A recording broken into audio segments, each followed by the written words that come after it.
tatta dhimta takita dhimta dhimta tam. Hello everyone, welcome to my channel. This is Padma. On this channel I share with you the dance and philosophy from ancient goddess tradition from my culture, which is India. And today I'm here to share with you a practice of unraveling. I'm sure there is nobody on the planet who hasn't in some way or the other experienced the energy of unraveling in the times that we live in. The unraveling of work, of families sometimes, of our plans, of vision. So much has unraveled in some way or the other for many of us. I have been speaking to women who've shared with me their experiences of this unraveling movement in their own lives. The other day, a woman was sharing with me how she had embarked upon a career change, and she started a 3-year course, only to find that 2 of those 3 years she had to do it online, which substantially changed everything that she had envisioned about the skills that she would acquire from that course and what her work and her career might look like beyond her qualification. And of course, there have been other stories of unraveling where families sadly have unraveled because of people taking different stands, and that's changed lives as well. Inherent in the word unraveling is also this other invitation. For example, when you unravel a statue, when you take off the covering of a statue, or when you unravel a work of art, and then there is this sense too of a revelation or a surprise or something unexpected. And this is not to say that one should be positive all the time and that there is no pain, the bypassing of the pain and the discomfort, not at all. In fact, in the goddess tradition, as always, it is a constellation, and so we deny nothing in the practice. We actually recognize that the movement does hold pain, loss, and discomfort, but in staying with that movement, in moving with it, there is also something that can come through, a teaching, a revelation, and even a wonder. And I'd like to share a story with you before I share this practice, so it gives a bit of a framing to the practice. And this is a story from the great Indian epic Mahabharata, which I'm sure some of you may have heard of. Now, it's a very long epic, so I'm not going to say the whole story, but I'll just go to the point in the story which will help with our practice. So in the story, Draupadi is the queen.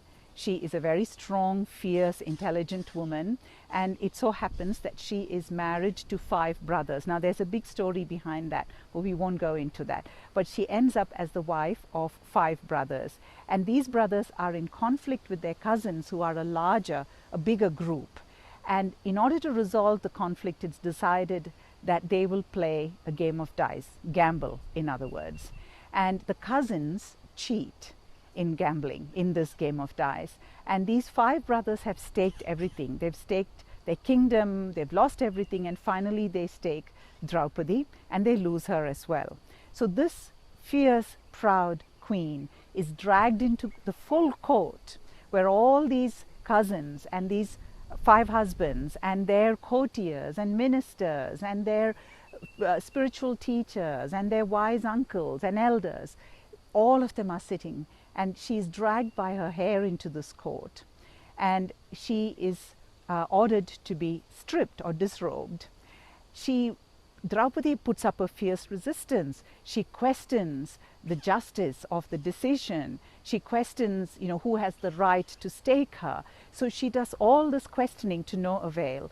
Then she asks her 5 husbands, who are very powerful. The Arjuna, one of the greatest archers of the world, is amongst them, and she asks them to protect her. They feel powerless. Then she appeals to the elders there, to the great spiritual teachers there, and none of them are able to do anything because they all feel powerless. And finally, she stops resisting. And so, the unraveling of her sari, begins. A man starts pulling her sari, and she, at that moment, she comes completely she turns completely inwards into her own divinity, and she invokes Krishna. So in that moment of complete turning away from looking outside for help, for solutions, analyzing, arguing, she brings all of that power, energy, consciousness towards her invocation of her own divinity, which here is in the form of Krishna. And what happens is that her sari becomes endless, and so this fellow who is pulling it out finally falls down in an exhausted faint. So the reason I wanted to share the story is I'm hoping that you can feel how there was pain, and there was despair and pain and sorrow in Draupadi's situation. But in moving in that movement, and in turning all her energies inward into that movement, some other possibility opened up for her. Something that she could not have planned. She didn't ask for a specific intervention. All she did was invoke. And something, other possibility, something that we cannot imagine, think, plan, something opens up, a teaching or a revelation. So please join me in this very simple but deep movement of unraveling. So we start, as always, with the pot. So dropping down into the lower body, hinging in the hips, drop the weight into the feet, open the femoral joint, loosen up the hips, just feel that groundedness. As I always say, imagining your lower body is a nice round pot, the hips, the rounded sides, the feet as the base of the pot. This is part of the practice in this tradition. And then it's like your hips are free and moving as if your pot is full of water. And then we're going to do the movement of unraveling with our lower body. So you can use your hand, it helps you. So it's like the leg, instead of doing this, which is like, covering or embracing, you're going to move it back. Now it is unsteady, and for me it's doubly unsteady because I'm on uneven ground. So if you just lift and then just allow that, I've also got a bee unraveling around me. So follow that momentum of the movement. Yes, so it is unsteady.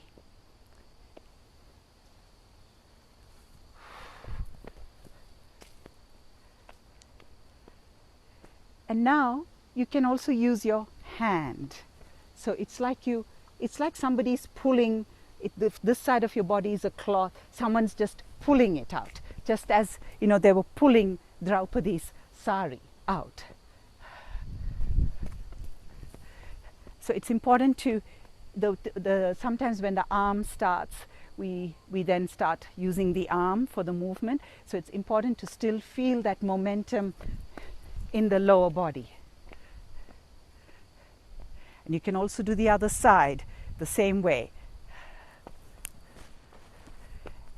And now as you're going, rather than being in a rush to come back and stand here in front, I'm going to invite you to really have a bit of a wonder about wonder, as in curiosity. As in that unsteadiness, allow that unsteadiness to be wondrous. What is the feeling of that? If we weren't in such a rush to come and plant ourselves back, what's going on in this unraveling? So let's try that.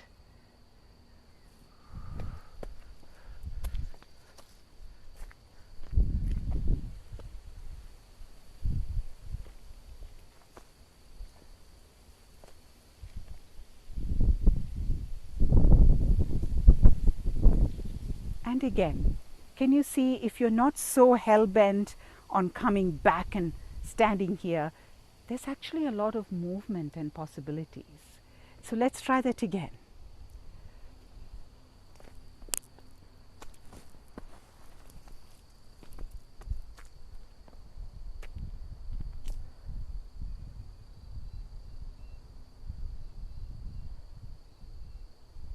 And just hold that not knowingness, not being so planted. We'll do that one last time. Really just being a bit wondrous, curious.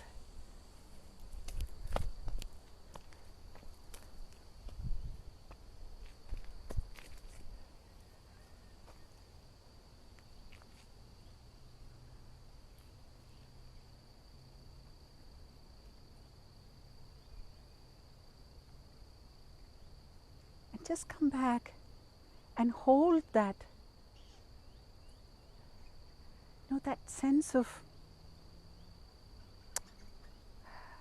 it's difficult to find the word for it. It's that sense of shimmering, that sense of not quite knowing, but there is an aliveness in that, not knowing and just allowing yourself to wander.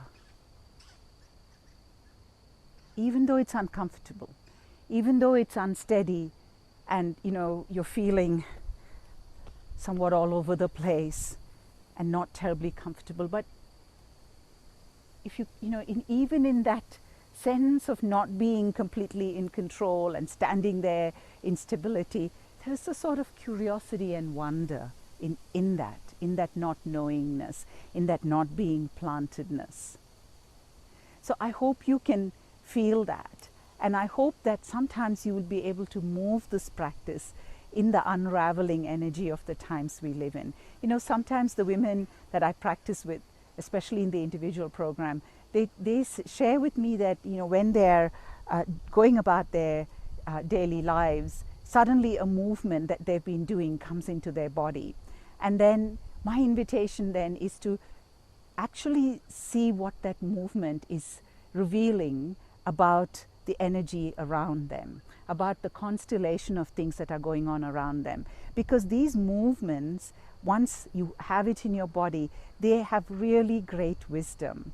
They really provide you a way in which you change your perception, you change your sensation, your relationship to what's going on, and it gives you a little bit more space than just the mental known stories about what was planned and what is now not going to happen, or what is unraveling. And just beyond that story, there may be some other things, there may be another perception, there may be another possibility.